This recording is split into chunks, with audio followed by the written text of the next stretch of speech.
Bien, nous allons donc commencer notre conférence de presse. C'est vrai qu'aujourd'hui, nous avons souhaité, avec Maître Philippe Krikorian, intervenir sur l'actualité, sur ce qui se passe par rapport donc, à la loi qui a été approuvée par le Sénat dernièrement, donc le 23 janvier 2012. Mais bien entendu, nous souhaitons aussi intervenir sur la question de la reconnaissance du génocide des Arméniens datant de 2001. Donc, il faut savoir qu'une des premières questions qui se pose, c'est sur la constitutionnalité de la loi du 29 janvier 2001 sur la reconnaissance du génocide des Arméniens. En partie, il faut aussi se souvenir que cette reconnaissance, cette loi, a fait l'objet d'un rapport de M. François Rocheploine, qui à l'époque, donc en janvier 2001, précisait, décrivait tout ce qui concernait l'historique du génocide. Mais il se trouve que dans ce rapport, on ne voit pas, il n'est pas précisé la déclaration donc, de la Triple Entente du 24 mai 1915, qui, déclaration, tenait pour responsable le gouvernement turc des massacres commis par la Turquie en Arménie. C'est une déclaration très importante, puisqu'elle a été mise dans le domaine public après 2001, tant au niveau de sa déclaration qu'au niveau de son analyse, puisque cette déclaration précise les faits suivants. En présence de ces nouveaux crimes de la Turquie contre l'humanité et la civilisation, les gouvernements alliés font savoir publiquement à la sublime porte qu'ils tiendront personnellement responsables des dits crimes tous les membres du gouvernement ottoman, ainsi que ceux de ses agents qui se trouveraient impliqués dans de pareils massacres. Alors évidemment, cette déclaration, et Maître Krikorian nous le précisera, vient, et le socle, aujourd'hui, se présente comme le socle aujourd'hui de la reconnaissance du génocide des Arméniens par la France, par la loi de 2001. À cela, on peut dire qu'il est vrai que dans l'esprit, quelques représentants de la communauté arménienne précisaient à l'époque les choses suivantes. Certes, la formulation du dispositif « La France reconnaît publiquement le génocide arménien de 1915 » a un caractère déclaratif, puisqu'aucune sanction n'est prévue en cas de négation du génocide arménien, selon donc ces représentants de la communauté. Il est aussi précisé, son caractère déclaratif satisfait la communauté arménienne de France, qui n'a pas l'intention de s'en prévaloir pour obtenir des réparations en France. Donc, effectivement, ça prête véritablement à confusion, puisque le Conseil national arménien et l'Assemblée des Arméniens d'Arménie occidentale a sollicité et a donné mandat à Maître Philippe Krikorian dans le but de pouvoir dénoncer un manifeste qui se trouve sur le site du Conseil constitutionnel qui déclare au préalable la loi de la reconnaissance du génocide des Arméniens de 1915 comme une loi soit non normative, soit de normativité partielle.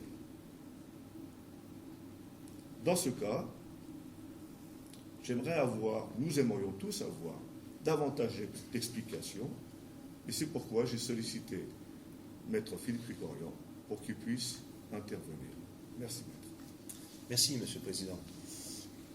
Effectivement, l'actualité nous conduit naturellement à nous interroger sur la juridicité et plus spécifiquement la constitutionnalité de la loi numéro 2001-70 du 29 janvier 2001 relative à la reconnaissance du génocide arménien de 1915. Cette loi a inauguré en France ce qu'on peut appeler véritablement une justice restauratrice de la dignité humaine par le jugement de la loi et non pas du juge. Je m'explique. Le 24 mai 1915, la France dénonce publiquement, internationalement, le crime imprescriptible de génocide, même si le terme n'existait pas à l'époque, face au massacre d'Arméniens par le gouvernement ottoman. Elle indique avec la Russie et l'Angleterre, dans le cadre de ce qu'on peut appeler aujourd'hui, sur le plan du droit international public, un acte unilatéral qui va l'engager politiquement et juridiquement, qu'elle tiendra pour personnellement responsable les agents et autorités ottomans impliqués dans de pareils massacres. La France, l'Angleterre et la Russie dénonçaient les nouveaux crimes de la Turquie, laissant entendre bien évidemment que ceci faisait suite à d'autres. On pense bien sûr au massacre de 1894-1896. En 2001, la France va établir juridiquement le crime de génocide. Depuis 1944, le terme créé par Raphaël Lemkin existe. Il a même été incorporé dans la Convention du 9 décembre 1948 sur la prévention et la répression du crime de génocide, dans le Code pénal français. Donc la France n'a pas de mal à qualifier juridiquement ces faits de l'histoire incontestable, les rendre opposables à l'ensemble des personnes placées sous la juridiction de la France. Le 23 janvier 2012, avec la loi Boyer-Krikorian, la France réprime la contestation du crime imprescriptible de génocide et choisit comme critère d'identification de ce crime le critère de la reconnaissance par la loi. Donc nous avons été quelque peu interloqués d'apprendre que certains parlementaires avaient décidé de saisir le Conseil constitutionnel. Il est vrai que dans la Constitution, l'article 61 permet à 60 sénateurs ou 60 députés, de même que au président de la République, au Premier ministre, au président de l'Assemblée nationale, au président du Sénat, de déférer une loi qui a été votée par le Parlement définitivement à la censure éventuelle du Conseil constitutionnel qui est chargé d'examiner la constitutionnalité des lois adoptées par le Parlement. Mais, comme tout droit, ce droit est susceptible d'abus. Et c'est bien ce à quoi nous assistons aujourd'hui, depuis le 31 janvier 2012, date de la saisine effective du Conseil constitutionnel. Pourquoi ? Eh bien, tout simplement parce que, et cela est très facile à vérifier, sur le site internet officiel du Conseil constitutionnel, en annexe à une décision du 21 avril 2005 relative à la loi d'orientation et de programme sur l'avenir de l'école, figure une publication officielle, donc du Conseil constitutionnel, par laquelle celui-ci désigne, c'est donc une véritable mise à l'index comme l'a dénoncé le commissaire Krikorian par une lettre du 8 août 2011 à Jean-Louis Debré, président du Conseil. Dans cette brochure, donc, le Conseil désigne la loi du 29 janvier 2001 comme étant non normative, ou à tout le moins dotée d'une normativité incertaine. Cela est établi par la lecture du site officiel. Cela, nous l'avons avec M. Apramian, président du Conseil national d'Arménie occidentale, établi par deux constats d'huissier, donc cela est incontestable. Donc nous avons toutes les raisons sérieuse de penser que le Conseil constitutionnel a condamné d'avance la loi de 2001 s'il devait en être saisi. Or, aujourd'hui, par la saisine du 31 janvier 2012, le Conseil constitutionnel est potentiellement saisi de l'examen de la loi du 29 janvier 2001. En effet, dans sa jurisprudence, qui remonte assez loin, qui a aujourd'hui plus de 25 ans, et on peut citer une décision notamment en 1985, le Conseil constitutionnel juge qu'à l'occasion de l'examen d'un texte de loi dont il est saisi principalement, il peut incidemment connaître de la constitutionnalité d'un texte que le nouveau texte dont il est saisi au principal va modifier. Or, c'est bien ce que fait ou compléter la loi de 2012, puisque la loi du 23 janvier 2012 va s'appuyer sur la loi notamment de 2001, en incriminant le fait de contester un génocide établi par la loi. Donc, quand la France en 2001 reconnaît le génocide arménien en 1915, elle ne prévoit pas de sanction. Et précisément, cette sanction, la protection par la loi pénale, est apportée par la loi votée le 23 janvier 2012. Donc, étant saisi de la loi votée le 23 janvier 2012, le Conseil constitutionnel a le pouvoir d'examiner la constitutionnalité de la loi du 29 janvier 2001. Cela ressort expressément et directement de la jurisprudence du Conseil constitutionnel elle-même.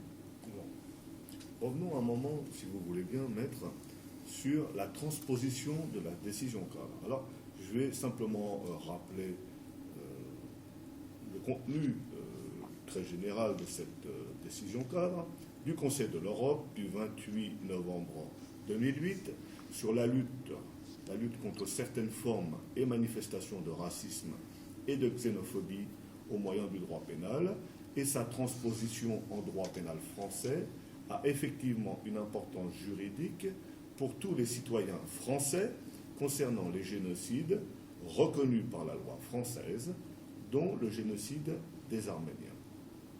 Alors je tiens à préciser qu'au sein de l'article 1er, il y a plusieurs critères, et le dernier critère, le critère C, l'apologie, la négation ou la banalisation grossière publique des crimes de génocide, crimes contre l'humanité et crimes de guerre, tels que définis aux articles 6, 7 et 8 du statut de la Cour pénale internationale, visant un groupe de personnes ou un membre d'un tel groupe, défini par référence à la race, la couleur, la religion, l'ascendance ou l'origine nationale ou ethnique, lorsque le comportement est exercé d'une manière qui risque d'inciter à la violence ou à la haine à l'égard d'un groupe de personnes ou d'un membre d'un tel groupe.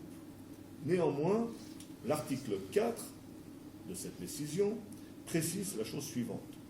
Tout État membre peut, lors de l'adoption de la présente décision cadre, ou ultérieurement, faire une déclaration au terme de laquelle il ne rendra punissable la négation ou la banalisation grossière des crimes visés au paragraphe cité, que si ces crimes ont été établis par une décision définitive rendue par une juridiction nationale de cet État membre et ou une juridiction internationale ou par une décision définitive rendue par une juridiction internationale seulement.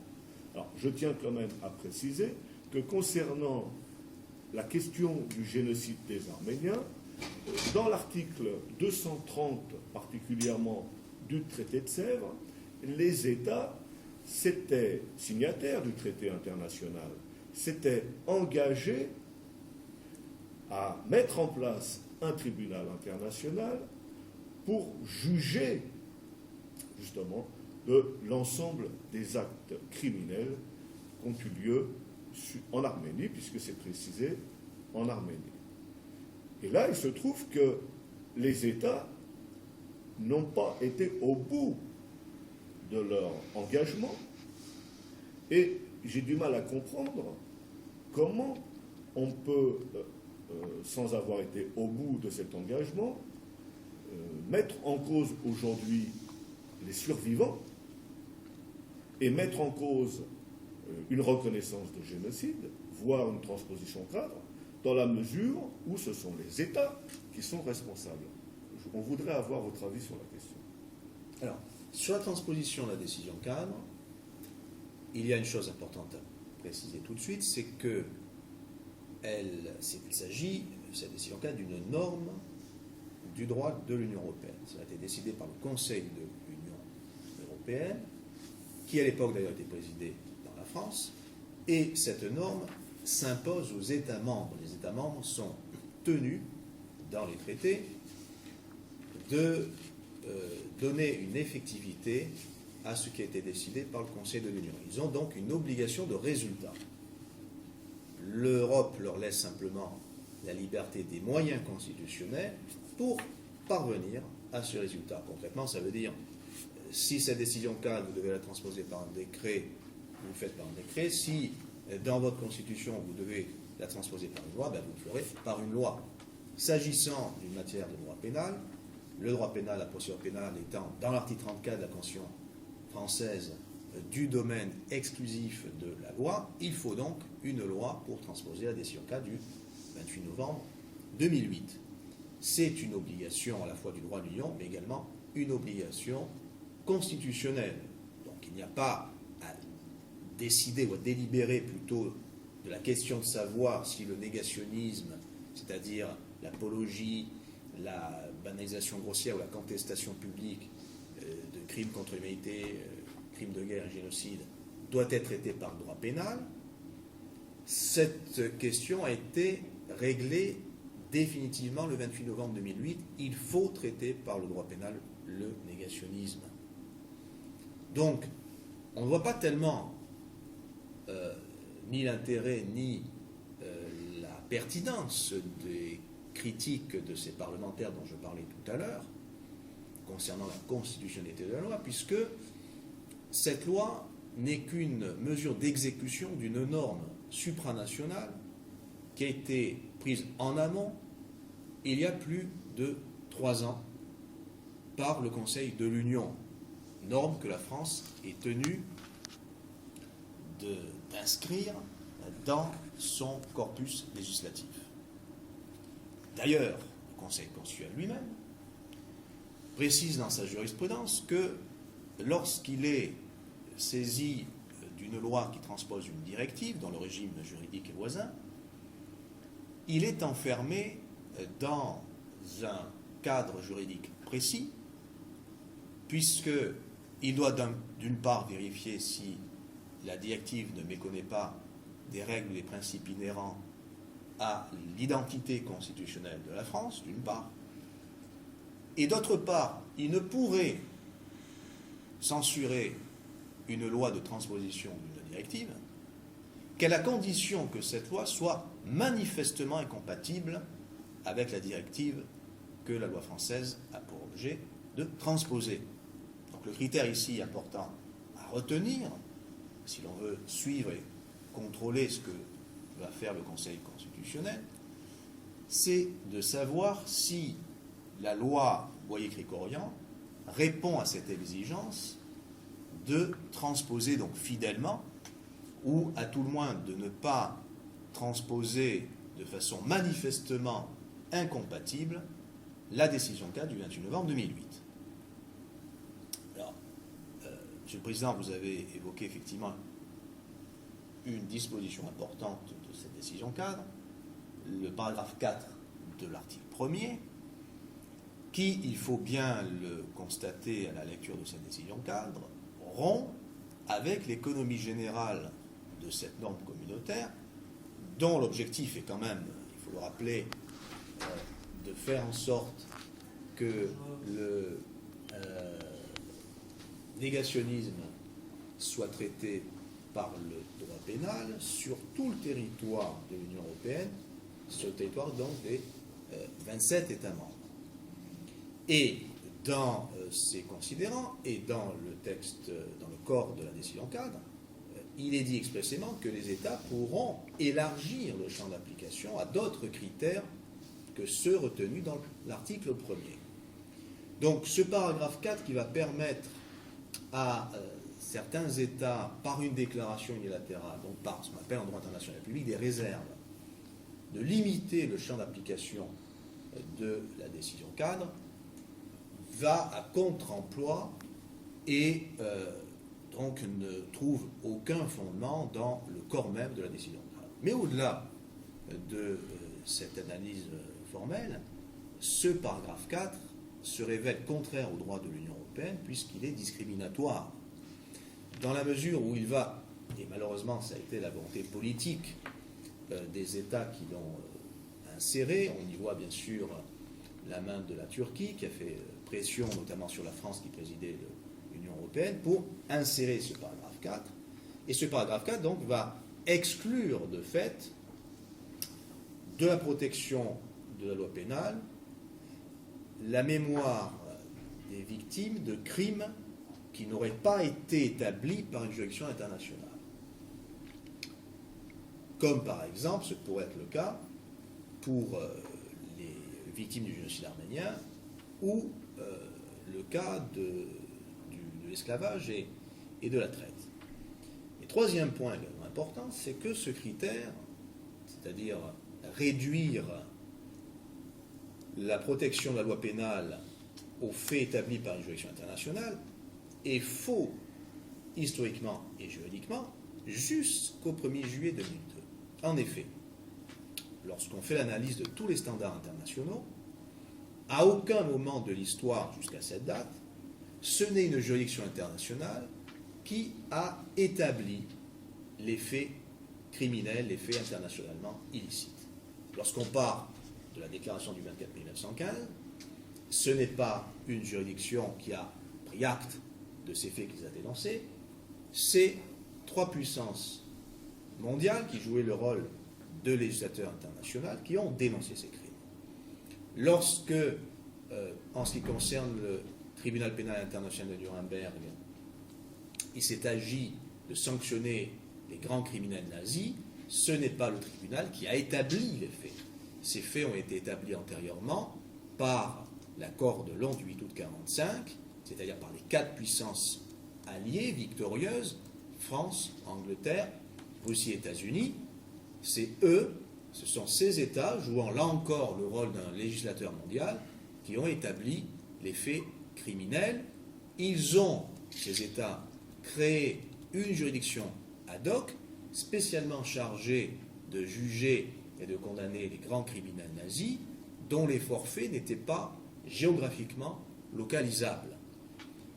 Donc le tribunal était tenu par le statut créé par l'accord de Londres et auquel il est annexé, et sa tâche, je répète, n'était pas d'établir les faits ont été établis antérieurement, avant qu'il ne soit lui-même créé, et ce tribunal n'a fait qu'imputer à telle ou telle personne qui était déférée devant lui les faits de crimes contre la paix, crimes contre l'humanité, puisque le génocide ne figurait pas d'ailleurs dans le statut du tribunal pénal international de Nuremberg. De même, plus récemment, 1993-1994, les affaires de l'ex-Yougoslavie et du Rwanda, ce n'est pas un tribunal international qui a établi ces faits. Ces faits ont été établis par le Conseil de sécurité, par des résolutions, au vu de rapports d'experts internationaux indépendants et concordants, qui montraient qu'il y avait sur le territoire de l'ex-Yougoslavie et le territoire du Rwanda des faits internationalement illicites qu'on pouvait qualifier de génocide et crimes contre l'humanité. Donc, là encore, dans sa fonction de législateur mondial, le Conseil de sécurité a établi ces faits, il a créé des juridictions internationales ad hoc, spécialement établies pour juger ces faits, lesquels ont condamné lorsque les auteurs présumés de ces faits étaient convaincus effectivement de les avoir commis. Donc, ce critère, en ce qui concerne la période antérieure au 1er juillet 2002, est faux, puisque nous ne trouvons aucun exemple dans l'histoire de juridiction internationale qui aurait établi des faits. Et cela n'est pas possible, logiquement. Cela va contre le bon sens. Comment une juridiction internationale qui n'existe pas pourrait-elle établir des faits qui ont été commis avant qu'elle soit elle-même créée, puisqu'elle ne peut pas à la fois être législateur et juge. Il y a quand même un principe, qui est d'ailleurs un principe constitutionnel en France, de séparation des pouvoirs. Il est vrai qu'à partir du 1er juillet 2002, c'est-à-dire la date d'entrée en vigueur du statut de Rome, c'est-à-dire du statut de la Cour pénale internationale de La Haye, oui, ce critère pourra être opérant, puisque la Cour qui a été créée le 17 juillet 1998, donc par le statut de Rome, sous l'égide bien sûr de l'ONU, va avoir pour tâche de juger les faits et les personnes qui se sont rendus auteurs de ces faits internationaux illicites à partir précisément du 1er juillet 2002. Donc là, on comprend la chronologie. Donc, pour revenir au paragraphe 4, article 1er de la décision 4 du 28 novembre 2008, ce qui est choquant, ce n'est pas tellement que ce critère ait été choisi, c'est-à-dire le critère de l'identification des faits par une juridiction internationale, c'est qu'il soit exclusif d'autres critères et que le Conseil de l'Union n'ait pas pris soin de discriminer dans le temps les faits que nous connaissons, puisqu'ils appartiennent à l'histoire, et ceux, malheureusement, qui surviendraient dans l'avenir. Donc ce critère, dans la mesure où il est exclusif, il est discriminatoire, puisqu'il va empêcher les victimes et les descendants de victimes de génocide et crimes contre l'humanité établis par la loi, par exemple, ou par un organisme international donnant lieu de législateur mondial, de pouvoir être protégés efficacement. Or, il ne peut pas être dans la volonté du Conseil de l'Union, dans la mesure où il affiche clairement sa volonté de punir le négationnisme, d'avoir exclu ces victimes de génocide. Donc ce paragraphe 4 est contraire au droit de l'Union, et c'est pour cette raison que dans le cadre du recours pour excès de pouvoir dont j'ai saisi le Conseil d'État français le 30 juin 2011, j'ai demandé au préalable, avant dire droit, qu'il soit posé par le Conseil d'État à la Cour de justice de l'Union européenne la question préjudicielle de la validité de ce paragraphe 4 de l'article 1er de la décision 4, de telle sorte que, une fois invalidé par la Cour de Luxembourg, nous puissions obtenir une transposition conforme au droit de l'Union et conforme à notre Constitution. Alors, c'est encore cette raison qui a fait que le 20 janvier 2012, puisque cela était en son pouvoir, j'ai demandé au président de la République, Nicolas Sarkozy, de retirer la réserve qui a été faite par la France le 28 novembre 2008, de telle sorte que l'on puisse avoir une loi de transposition qui respecte notre Constitution, puisque notre Constitution commande qu'une loi de transposition se fasse, bien sûr, conformément aux droits de l'Union européenne. Cela était d'autant plus facile que Mme Alliot-Marie, qui présidait le Conseil de l'Union au nom de la France, le 22 décembre 2011, a voté la proposition de loi tendant à la pénalisation du négationnisme. Donc, ce qui veut dire qu'intellectuellement et politiquement, celle-ci avait retiré la déclaration qu'elle avait faite le 28 novembre 2008 au nom de la France. Je regrette que le chef de l'État n'ait pas cru utile de répondre à ma demande, et cela crée effectivement une incertitude dans la perspective du contrôle de constitutionnalité, non pas en raison de la loi Boyer-Krikorian du 23 janvier 2012, dont la constitutionnalité intrinsèque ne peut à aucun moment être suspectée, puisque, je répète, elle ne fait que transposer une décision 4, mais simplement à cause de ce mécanisme juridique, en raison de ce paragraphe 4, article 1er, donc ça c'est la responsabilité du Conseil de l'Union, c'est pour cette raison que nous adressons à la Cour de Luxembourg, en raison de la déclaration de la France, qui à tort a fait cette déclaration discriminatoire, en raison du refus infondé juridiquement du chef de l'État de retirer cette réserve, donc cette déclaration au titre du paragraphe 4 de l'article 1er de la décision cadre. Voilà ce qu'on peut dire sur la constitutionnalité. Donc si il y a un problème, il ne viendra pas de la loi, ni 2001, ni 2012, il viendra d'un mécanisme que les instances de l'Union européenne ont mis en place, et il viendra de l'inertie des autorités politiques françaises, et notamment du chef de l'État. Mais en amont, j'ai fait ce développement sur le fond pour dire que nous ne craignons absolument pas le fond, parce qu'on peut considérer, ce serait mon appréciation si j'avais à juger en tant que juge constitutionnel cette affaire, je dirais que dans la mesure où le chef de l'État s'est engagé à Yerevan, le 6 octobre 2011, devant la nation arménienne, devant le peuple français également, à légiférer, on peut considérer qu'au moins politiquement, cette déclaration vaut retrait de la déclaration de la réserve du 28 novembre 2008, et ce qui veut dire que la France a affiché sa volonté de faire en sorte que, notamment, la mémoire des victimes du génocide arménien soit efficacement protégée par la loi pénale. Donc ce qui voudrait dire que si on rejoint, si on prend comme critère la jurisprudence du Conseil constitutionnel, la loi de 2012 n'est pas manifestement incompatible avec la décision cadre du 28 novembre 2008 qu'elle a pour objet de transposer, puisqu'elle elle procure effectivement une protection par la loi pénale contre le négationnisme, ce qui est bien l'objectif de la décision cadre. Alors, sur le plan philosophique,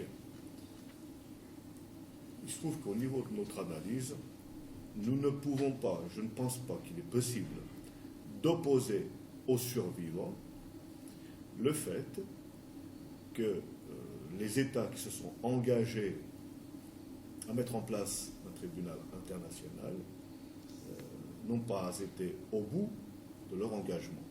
Donc ça, c'est quelque chose qu'il va falloir analyser davantage, étudier en profondeur, mais on ne peut pas opposer ce manque cette irresponsabilité, ce manque de responsabilité aux survivants des victimes.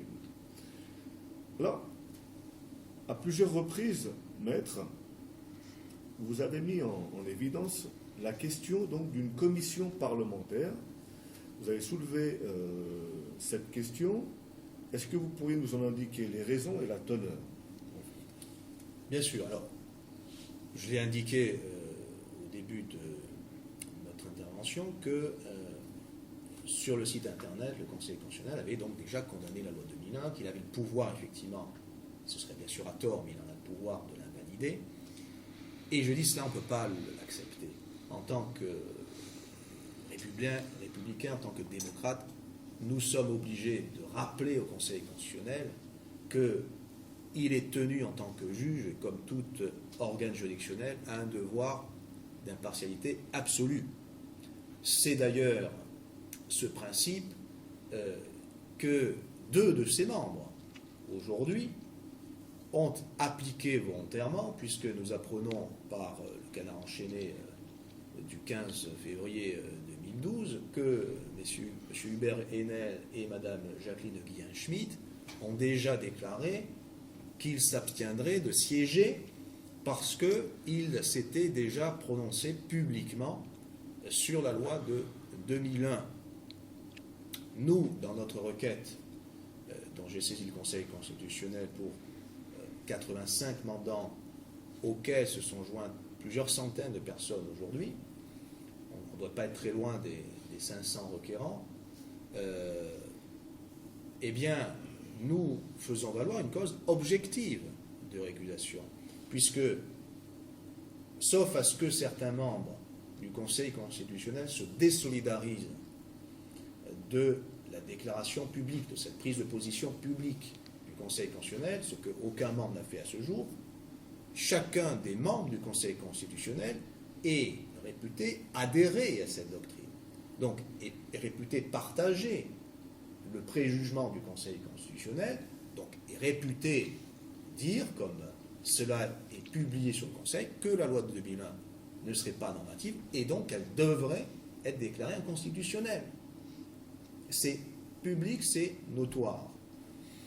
Dans les textes qui régissent le Conseil constitutionnel, l'ordonnance du 7 novembre 58, dans le décret d'application de 1959, il est expressément mentionné que les membres du Conseil constitutionnel doivent être impartiaux, doivent exercer leurs fonctions en toute impartialité.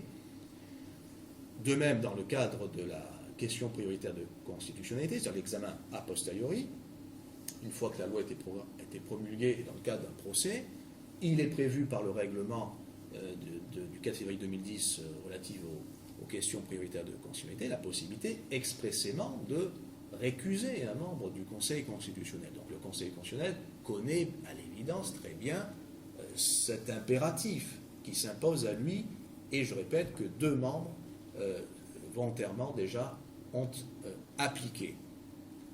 Ce que nous regrettons, c'est qu'aujourd'hui nous n'ayons pas de réponse de la part du Conseil constitutionnel. Il me semble délicat de nier l'existence de cette requête, puisque nous avons bien sûr la preuve qu'elle a été reçue. Le Conseil a été saisi dès le 4 février, et ce que nous lui demandons, dans le respect des principes constitutionnels, parce que l'exigence d'impartialité procède aussi de la garantie des droits, l'article 7 de la Déclaration des droits de l'homme, qui est valeur constitutionnelle. Cela procède également de l'article 6 de la même Déclaration des droits de l'homme de 1789, qui prévoit le droit personnel de chaque citoyen à concourir à la formation de la loi. Donc si, personnellement ou par l'intermédiaire des représentants de la nation, le citoyen peut participer à la formation de la loi, il a le droit également de la défendre. Or, c'est ce que nous faisons dans le cadre de cette requête en récusation.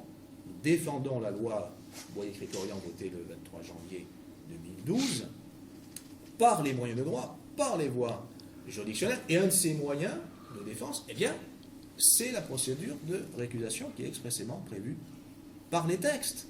Donc cette requête ne peut en aucune façon être interprétée comme pouvant atteindre l'indépendance ou la dignité des fonctions des membres éminents du Conseil constitutionnel. Nous leur demandons, par cet acte solennel, de, en conscience, faire le constat qu'ils ne peuvent pas juger cette affaire puisqu'ils l'ont déjà jugée sur leur site Internet. C'est le Conseil constitutionnel qui a créé lui-même les conditions de sa propre récusation, à lui donc d'assumer cette responsabilité. Mais si jamais le Conseil devait statuer au fond, ce que, je répète, il ne peut pas faire en appliquant nos règles constitutionnelles, il doit s'abstenir. Mais s'il devait statuer au fond, nous aurions donc à envisager, bien évidemment, la saisine de la Cour européenne des droits de l'homme, et nous aurions fait le nécessaire, nous aurions, sur le plan de la recevabilité de cette éventuelle requête devant la Cour européenne, nous aurions épuisé les voies de recours internes. C'est pour cette raison également que dans cette perspective processuelle, il fallait absolument saisir le Conseil constitutionnel d'une requête en récusation. Pourquoi maintenant la commission d'enquête parlementaire? Parce que même si le Conseil validait la loi de 2012 ou les 2 lois de 2012 et 2001, il resterait une interrogation. Est-ce que le Conseil constitutionnel a le droit de publier sur son site des informations qui laissent apparaître nettement qu'il a déjà statué sur une loi dont il peut connaître, et aujourd'hui il en est saisi. Et le seul organe capable de faire la lumière sur ce dysfonctionnement manifeste, c'est le Parlement.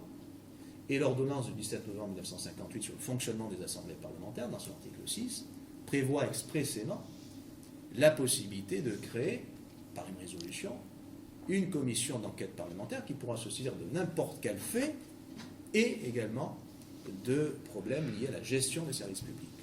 Or là, c'est bien ce dont il s'agit.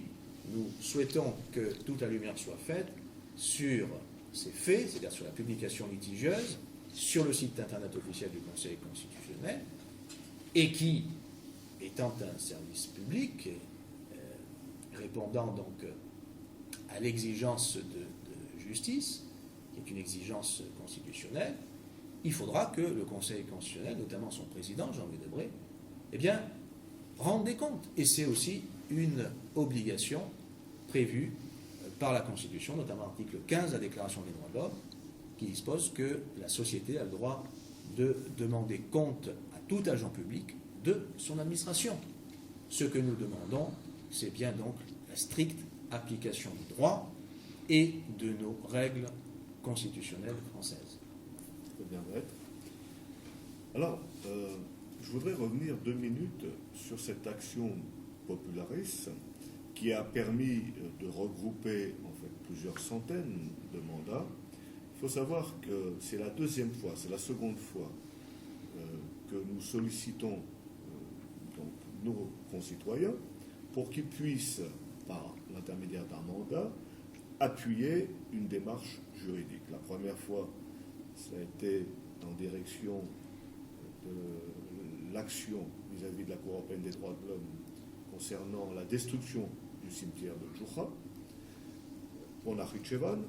Et donc, cette fois-ci, on se trouve donc face à une saisine du Conseil constitutionnel. Je pense que pour nos concitoyens, c'est très très important de pouvoir, par le biais de ce type de démarche, participer à une action citoyenne qui débouche sur une action juridique. Alors, par contre, nos concitoyens aussi peuvent se poser certaines questions, parce qu'il y a 2 démarches en face à nous. Nous avons la première démarche qui est la décision de constitutionnalité d'un texte de loi par le biais donc, du Conseil constitutionnel.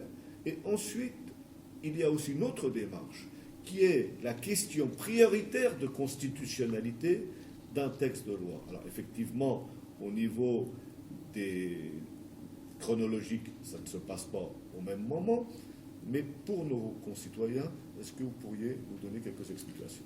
Bien sûr.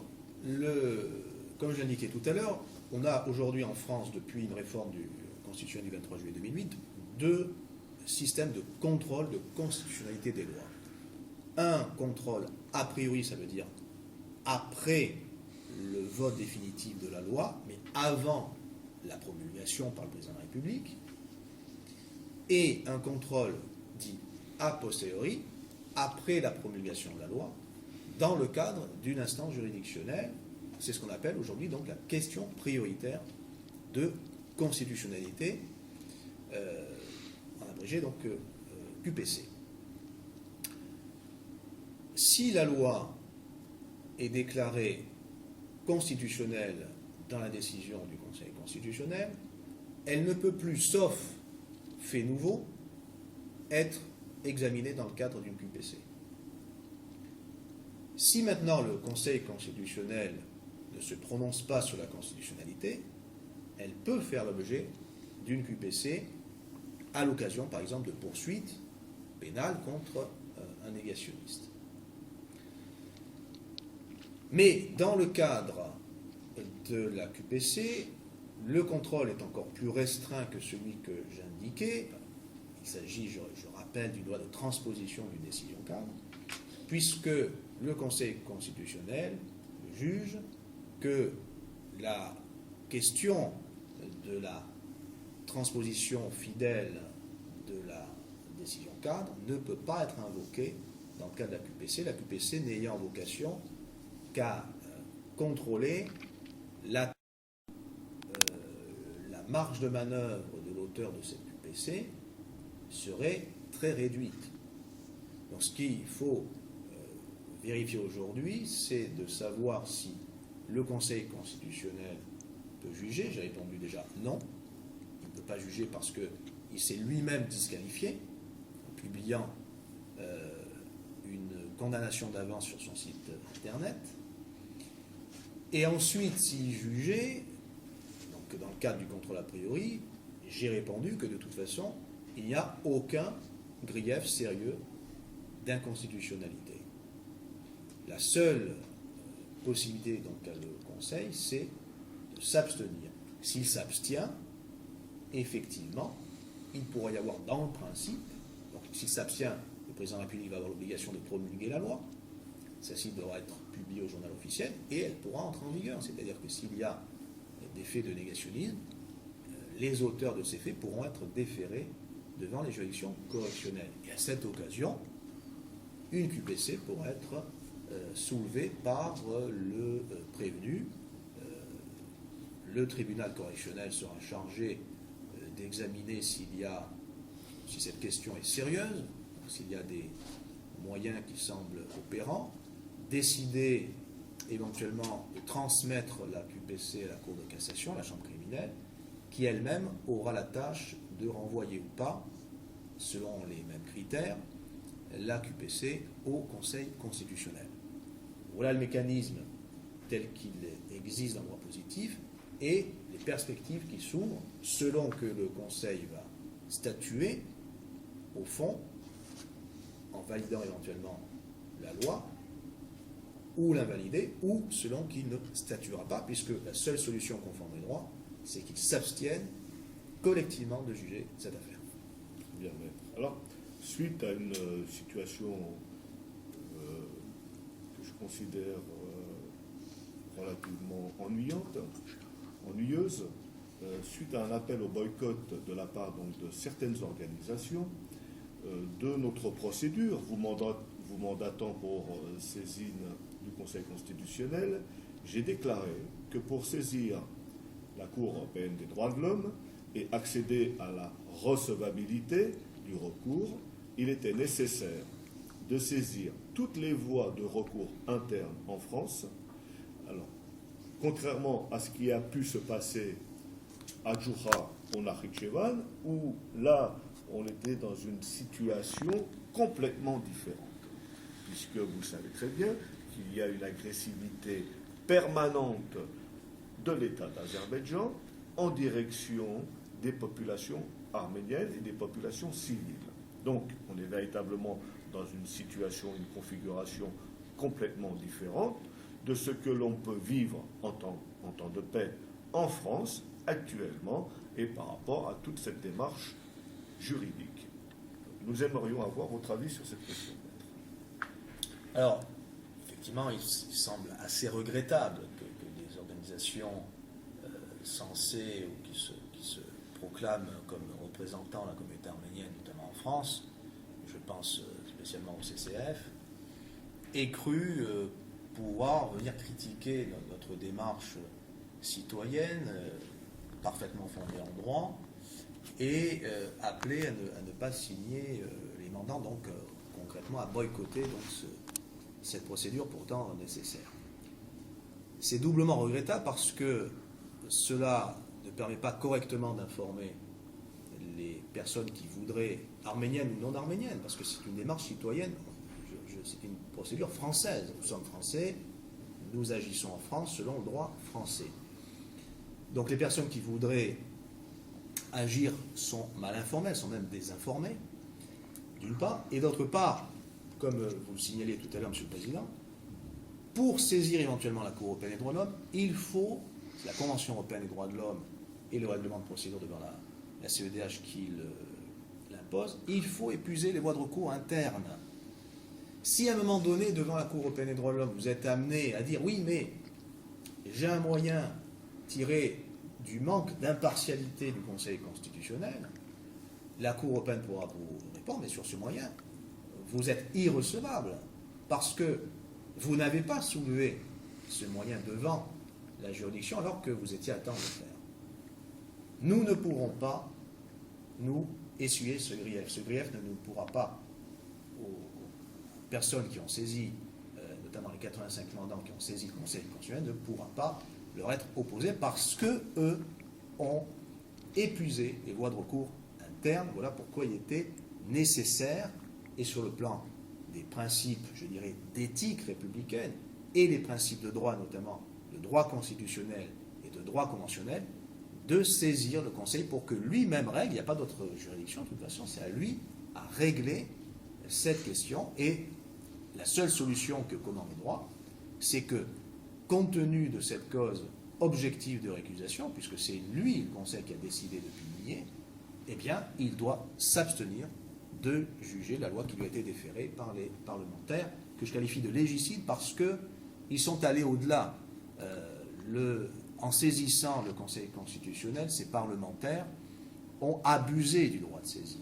Je disais, c'est un droit de saisir, mais là, c'était un abus caractérisé parce qu'ils saisissaient un juge dont ils savaient à l'avance qu'il pouvait leur donner raison, et s'il statue qu'il allait leur donner raison dans la mesure où, justement, la loi de 2001 est déjà condamnée, ce que ces parlementaires ne pouvaient pas ignorer. Et c'est ce qui avait justifié que le 27 janvier 2012, j'écrive à nouveau au chef de l'État pour lui demander, nous étions donc avant la saisine du 31, pour lui demander, sans désemparer immédiatement, de promulguer la loi, puisque c'était son obligation constitutionnelle, l'article 10 de la Constitution le prévoit expressément, et également tiré de l'article 5 de la même Constitution du 4 octobre 58, qui désigne le président de la République comme étant l'arbitre constitutionnel du fonctionnement régulier des pouvoirs publics. C'est à lui à faire en sorte que la Constitution soit respectée. Or, on ne peut pas considérer que ce soit le cas aujourd'hui, puisque le Conseil constitutionnel est saisi, mais il est saisi contrairement à la Constitution, puisqu'il ne peut pas juger cette affaire. Le Conseil constitutionnel est manifestement partial. C'est donc une donnée qui est objective, qui est publique, et le chef de l'État devait en prendre acte et dire, effectivement, je ne peux pas considérer cette saisine du Conseil constitutionnel comme étant régulière, elle est même manifestement inconstitutionnelle, donc je vais prendre mes responsabilités de chef de l'État, je vais appliquer l'article 5 et l'article 10 de la Constitution, et je vais promulguer immédiatement la loi. Nicolas Sarkozy ne l'a pas décidé ainsi, ce que je regrette profondément, de même qu'il ne m'a pas répondu, ce qui laisse entendre qu'il n'a rien à me répondre. Nous verrons ensuite ce que décidera le Conseil constitutionnel, et chaque autorité, chaque responsable politique devra à ce moment-là rendre des comptes. C'est ce que nous allons demander, et nous réaffirmons notre volonté de voir créer une commission d'enquête parlementaire. C'est la stricte application de notre Constitution, notamment l'article 15 de la Déclaration des droits de l'homme et du citoyen du 26 août 1789.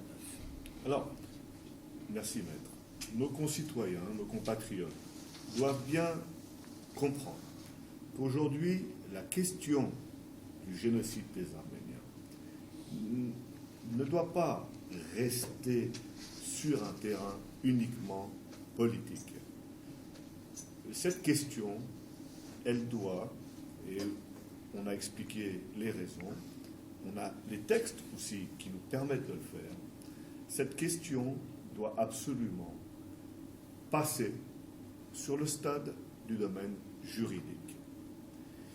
Donc, il faut savoir que, parallèlement à cela, le Conseil national d'Arménie occidentale a décrété au mois de mai 2011 la constitution d'une commission spéciale chargée donc de mettre, de placer dans le domaine juridique la question du génocide du peuple arménien. Donc nous sommes dans cette procédure, nous allons poursuivre cette procédure puisque vous comprenez bien que cette démarche va avoir des conséquences au niveau européen. Bien entendu, nous restons, que ce soit dans le domaine politique, que ce soit dans le domaine juridique, que ce soit dans le domaine même historique, nous restons à votre entière disposition. Vous pouvez très facilement rejoindre nos sites sur Internet, obtenir nos emails, que ce soit l'email de maître Philippe Krikorian ou que ce soit l'email du Conseil national. Et ainsi, nous pourrons en permanence rester en communication et approfondir tous les domaines qui concernent et la question arménienne et la question juridique du génocide du peuple arménien. Voilà, nous souhaitons vous remercier.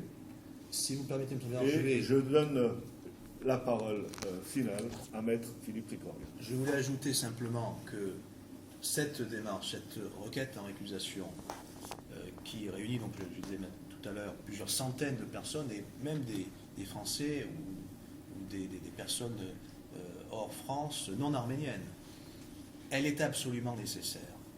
Parce que si nous pensons aux générations futures, quel jugement celle-ci pourrait porter sur la situation actuelle que nous vivons? Que pourrait penser un enfant qui apprendrait que ses ancêtres, alors qu'ils savaient qu'il y avait des façons d'agir, des moyens juridictionnels à mettre en œuvre, qu'ils savaient que, en l'occurrence, le Conseil constitutionnel avait pris une position publique, que cela était contraire au texte français, et bien que personne n'aurait agi. Ce grief, aujourd'hui, on ne peut pas nous le faire. Nous avons agi selon le droit, nous avons employé tous les moyens juridictionnels existants pour faire en sorte que la loi qui a été adoptée définitivement le 23 janvier 2012, la loi Boyer-Cricorian, soit promulguée et qu'elle intègre l'ordonnancement juridique français de telle sorte qu'une efficace protection par la loi pénale soit accordée aux victimes du négationnisme, le négationnisme dirigé contre le génocide arménien et contre toutes les victimes d'autres génocides qui pourraient, dans l'avenir, être reconnus par la loi française. Cette démarche est donc universelle parce que la lutte contre le négationnisme est bien universelle. Et je vais terminer sur les mots de Portalis, immense jurisconsulte français, père du Code civil, et dont la formule me semble d'à propos, c'est que lorsque vous êtes confronté à une situation pareille, eh bien, les orateurs pourront manquer, comme il disait, aux circonstances, mais les circonstances ne manqueront jamais aux orateurs. Nous nous sommes saisis de circonstances qui nous faisaient face, auxquelles nous ne pouvions pas nous dérober. Nous avons assumé notre responsabilité et nous attendons que les autorités nationales en fassent de même. Le droit et la raison universelle. Au nom de notre Conseil et au nom de l'Assemblée des Arméniens d'Arménie occidentale, on voulait donc vous remercier de votre expertise et nous restons à la disposition de nos concitoyens pour toute prochaine explication complémentaire. On vous remercie beaucoup. Merci, M. le Président.